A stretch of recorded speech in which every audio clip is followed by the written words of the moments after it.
Hello, good evening everybody. आज हम लोग नए चैप्टर का इलेक्ट्रोमैग्नेटिक इंडक्शन चैप्टर का फर्स्ट टॉपिक शुरुआत करते हैं। तो सबसे पहला टॉपिक है कि फैराडे और हेनरी ने क्या एक्सपेरिमेंट किया इलेक्ट्रोमैग्नेटिक इंडक्शन के बारे में। तो देखिए, ठीक से समझिए, कुछ दिक्कत नहीं है। मान लीजिए ये एक कॉइल है, कंडक्टिंग लूप कॉइल। इसको कनेक्ट गैल्वेनोमीटर से, जी मैंने गैल्वेनोमीटर से किया है। कॉइल को हम सी मान लीजिए लिख दिए हैं। एक मैग्नेट है, बार मैग्नेट, NS बार टाइप का बना हुआ है, इसलिए बार मैग्नेट है। उसको हम यहाँ जब अस्थिर रखते हैं तो आप तो जानते हैं कि मैग्नेटिक फील्ड लाइंस जो है बार मैग्नेट का निकल के मैंने S पर आता है। तो वैसे ही एक साइड से मैंने निकलता हुआ N साइड से फील्ड लाइंस को दिखाया है। तो जब N साइड से निकलता हुआ फील्ड लाइंस इस होके पार करता है और मैग्नेट अस्थिर है, मैंने यहाँ रखे हुए हैं फील्ड लाइंस, ठीक है। तो देख रहे हैं कि किसी तरह का चेंज गैल्वेनोमीटर नहीं बता रहा है, यानी गैल्वेनोमीटर में कोई भी डिफ्लेक्शन नहीं है। ठीक से समझते चलिए। लेकिन जैसे ही हम मैग्नेट को कॉइल की ओर मूव करते हैं, कॉइल की ओर मूव करते हैं, देखते हैं कि तुरंत ये गैल्वेनोमीटर जो है डिफ्लेक्शन दिखाता है। मान लीजिए इस साइड डिफ्लेक्शन दिखाता है। इसका मतलब हुआ कि इस सर्किट में, यानी लूप वाला सर्किट में करंट बह रहा है, तब न गैल्वेनोमीटर दिखा रहा है डिफ्लेक्शन। अच्छा, अब दूसरा चीज देखिए। जब मान लीजिए यहाँ रखा हुआ है बार मैग्नेट और N इधर है, S उधर है, और इसको हम इधर मैग्नेट को ले जाते हैं, इधर S साइड में मूव करते हैं, तो देख रहे हैं कि फिर जब मूव करते हैं तो करंट बहने लगा, लेकिन इस बार करंट उल्टा डायरेक्शन में बहेगा। N को जब मैंने N साइड में जब ठेला था तो उस समय में करंट जिस डायरेक्शन में बह रहा था, S साइड में मूव करने के बाद करंट एकदम उल्टा साइड में बह रहा है।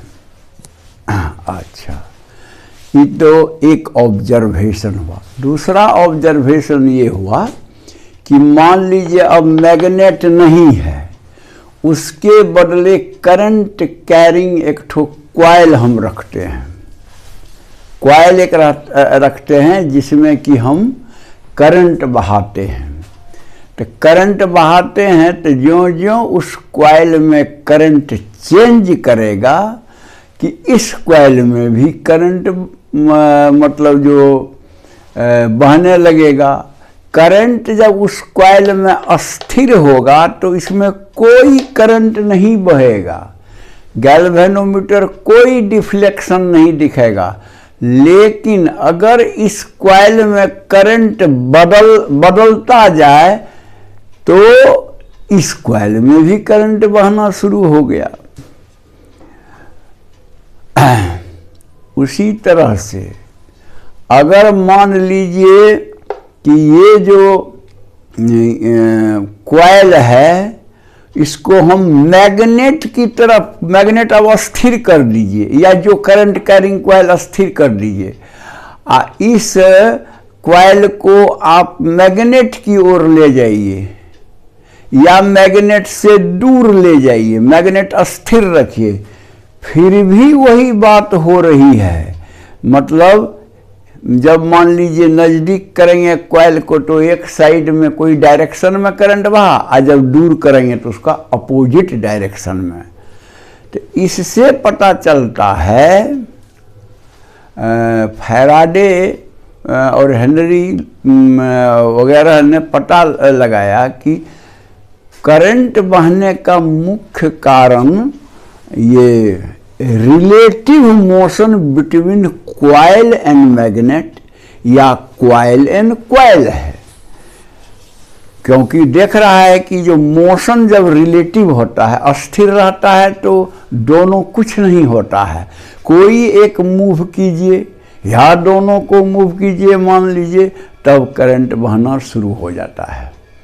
तो यानी रिलेटिव मोशन ही रिस्पॉन्सिबल है करंट बहने का कॉइल में।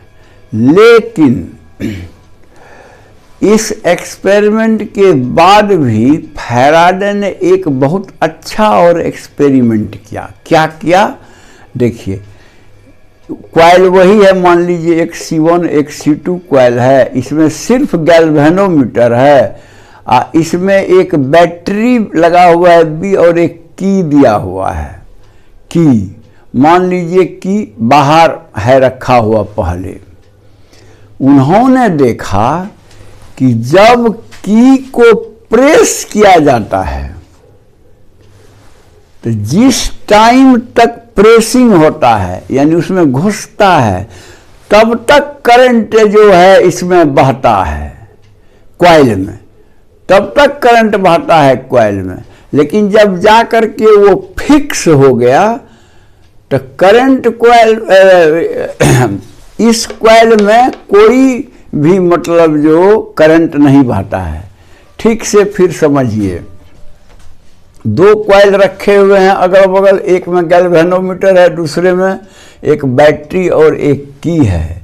जैसे ही हम इसमें की डालेंगे तो की डालने के समय इसमें भी करंट बहने लगता है, उसमें तो बहेगा ही और इसमें भी करंट बहने लगता है।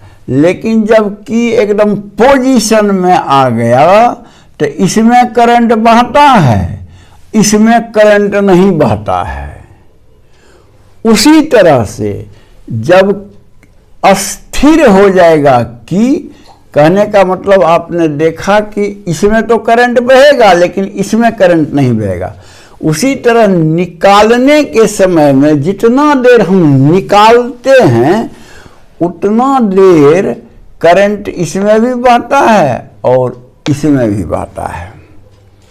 तो इससे अंदाज लगता है कि सिर्फ रिलेटिव मोशन ही कारण नहीं है ये करंट बहने का, बल्कि जब मैग्नेटिक फील्ड चेंज करता है तब भी फ्लक्स चेंज करता है, जिसके कारण की करंट बहता है दूसरे कॉइल में।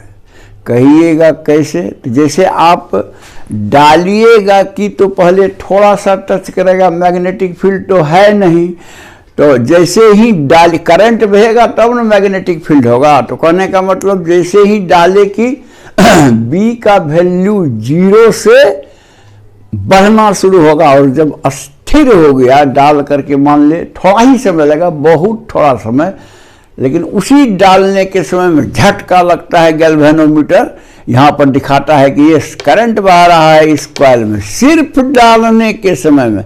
और डाल दिए तो फिर इसमें कोई करंट नहीं, इसमें करंट बह रहा है क्योंकि सर्किट पूरा है, तो इसमें नहीं। इसको या जब निकालेंगे सिर्फ उसी समय भी इसमें करंट बहेगा।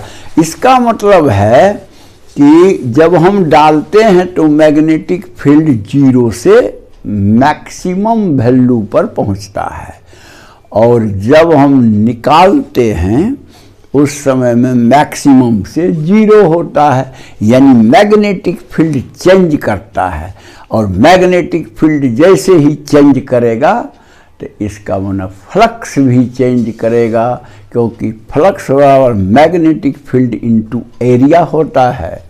हाँ, तो फिक्स कर देने के बाद में ठीक से समझिए, जब हम की फिक्स हो गया, मैंने डाल दिए, तो इसमें नहीं करंट आ रहा है, लेकिन इसमें करंट है, इसमें करंट बढ़ रहा है। इसका मतलब करंट जब अस्थिर होगा, जब हम डाल देंगे फिक्स करके, तो करंट इसमें अस्थिर हो जाएगा, एक कांस्टेंट करंट बहना शुरू होगा। तो करंट जब कांस्टेंट रहेगा, चेंज नहीं करेगा, तो इसमें फ्लक्स नहीं होगा। लेकिन जब करंट चेंज करेगा इसमें, तो इसमें फ्लक्स चेंज करेगा और करंट बहना शुरू हो जाएगा। तो इसी फिनोमिनन को कहते हैं आपको इलेक्ट्रोमैग्नेटिक इंडक्शन। इसलिए देखिए लास्ट में मैंने क्या लिखा है, all these experiments indicate that an EMF is induced in the coil when the flux changes through the coil। माने जब फ्लक्स कॉइल में बदलेगा तो एक EMF इंड्यूस होता है, जो ही इंड्यूस्ड करंट कॉइल में बहाता है। तो इसी को फैराडे ने अपना मैथमेटिकल फॉर्म में दिया, जिसको कि इस टॉपिक के बाद आपको बताएंगे। Faraday's law of electromagnetic induction. अच्छा, और जो ये लाइन लिखे हैं ये तो मैंने आपको पहले ही बता दिया। क्या लिखा है देखिए, व्हाइल प्रेसिंग और टेकिंग आउट की, माने जब हम की को घुसा रहे हैं या निकाल रहे हैं, इसी समय में जब घुसा रहे हैं और जब निकाल रहे हैं, वही तो टाइम छोटा।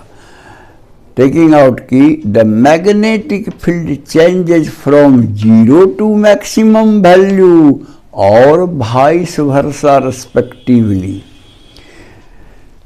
This change of magnetic field changes flux through the coil.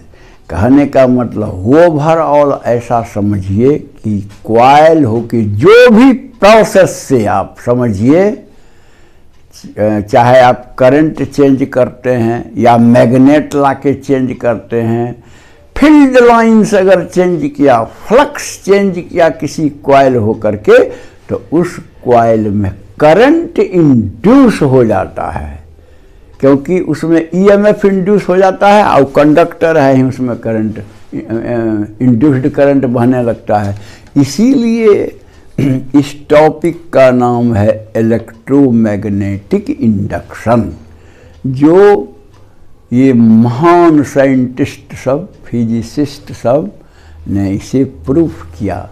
आप देखिएगा आजकल हम लोग जनरेटर, मोटर, बिजली का सब चलाते हैं, सब धीरे धीरे इसी तरह कॉन्सेप्ट बनते बनते कैसे चला गया, जनरेटर और मोटर वगैरह बनना शुरू हो गया। उसी का स्टार्टिंग पॉइंट ये है।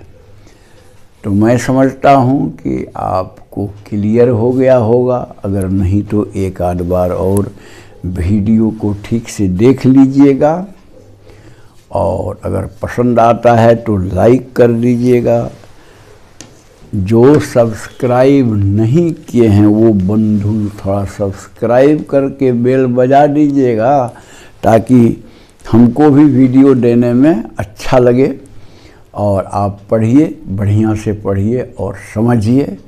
दूसरे को भी मदद करना चाहते हैं तो उसे व्हाट्सएप या फेसबुक जो आपका ग्रुप है उसके थ्रू भेज दीजिए, with the request to subscribe.